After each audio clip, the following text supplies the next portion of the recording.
I remember when I saw your Broad City work in particular. Clearly, it was your aesthetic, obviously, but it was so cool to see it actually in motion, because it's like, you think back to your previous work, it was kind of intentionally, my words, not yours, but like static. I drew this in my sketchbook, and here it is. And then to see that in motion, I think that, to me, I assumed you didn't animate that. No, I animated all those. I mean, the titles were it was such a great job and moment in time, because I did not know what I was doing. Yeah. But the creative director at Comedy Central, Chris Scarlatta, he was just like, we love your work.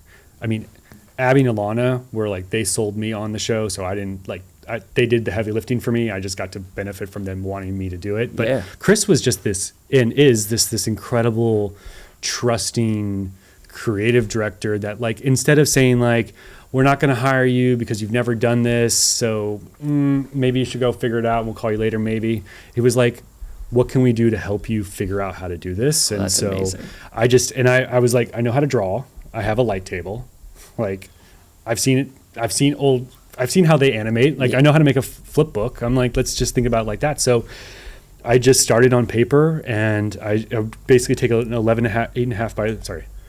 by 17 sheet of paper, and I would just frame by frame, just do the drawings with my micron pen, and then do all the drawings, and then spend the day scanning them all. Yeah. And hoping that it animated. Yeah. Just hoping. Yeah. But luckily 6 seconds is not, I mean, it's a lot. It always ended up being like a pretty, like, I don't know what that is, like 100, 200 sheets of paper. Yeah. But that's how it started. And making the like minutia move of type and stuff like that made sense to me. Like, again, like, I'm not making hands go through space. Well, and like, doing all this stuff. I'm just literally, I was like, okay, I'm going to make this B do something. I'm going to make this D do something. I'm going to like figure out these kind of jokes. And I would always start with really quick, like, sketchbook animatics of like 6 frames. This one's going to be about smoking weed. This one's going to be about flushing the toilet. This one's going to be about apples because we were in New York, whatever. Yeah. And then I just had this great luxury of time. And then I had this great editor who named Julie, who I would send her my Photoshop files with my layered things, and she would put them into After Effects and throw the music on and put them out in the world. So, I mean, what a gift. What a gift. Like, and then doing the mushroom episode, I'd never done any like long form animation, but the team trusted me. They believed in us.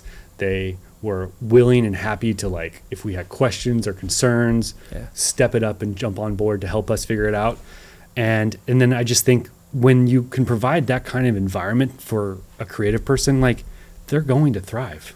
Yeah. It's just too often people they lack confidence themselves, and they often exude that onto the people they collaborate with. Yeah. And it should be the opposite. You should trust that the person you're collaborating with is there to support you, not to be your enemy, not to be your adversary, to like figure it out, because you should be sharing the same goal. And that doesn't always happen, unfortunately, but it does also. But when it does, I mean, it's fucking epic. I mean, I've been working with Hermés for the last 3 years, and it's such a crazy collaboration, because every single player is like the A team, smart, like beyond creative, and you have a company that just believes in creativity, and you're like, we can do anything. It's like, yeah, we can. Why is it not always like this? But personal philosophies, business philosophies, corporate philosophies, they all have their own point of view. So I love your Hermès work too, by the way. And what you're saying, I completely agree with. I think most people professionally, a lot of people operate from a position of fear and all this. Something that I've been thinking a lot about is sort of the role of intuition. And it's like, I think we're in this era where everything in a business context, we got a plan, and I need control. And to give you, in the case of the Broad City thing, the Rain's like, he's going to figure it out. He's great, work ethic for days. Yeah. He'll figure it out. Yeah. That I think is what's missing in most creative work. One of my earlier jobs was I worked at this place called Honest, and Carrie and John, great guys, amazing guys. They're dear friends of mine. And I remember they were rep by RSA at the time. And so we would get these commercials. I mean, by the way, if you looked at the directors on RSA, there's like Ridley Scott and all these people we've heard of, 50,000 other people, and then us at the bottom. Like we were the people who could do it scrappy and just, but it was, but the point is that we would get these things, and I remember it was very similar. We would pitch all kinds of stuff, and we got this one commercial for Toyota, and it had to be animated. I never animated. I'm not an animator. But similarly with John and Carrie, who I think are great creative leaders, they're like, we'll figure it out. Let's go.